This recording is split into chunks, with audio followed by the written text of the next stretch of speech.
Halo teman-teman, my name is Boy. Let's learn English with me.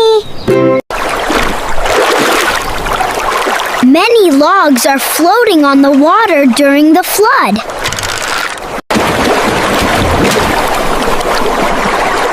I am between the houses.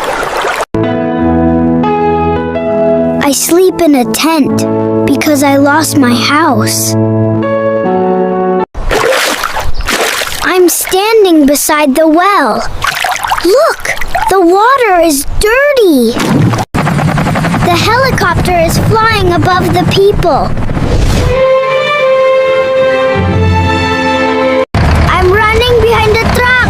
Kak, minta makanan, Kak. I'm standing in front of a pile of clothes.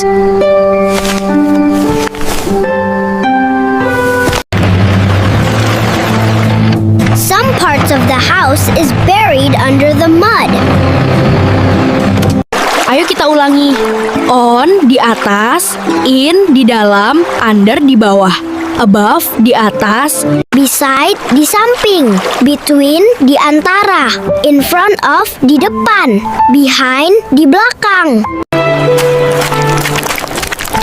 Doakan agar keadaan di Sumatera segera pulih ya teman-teman. That's our lesson today. Thank you for watching.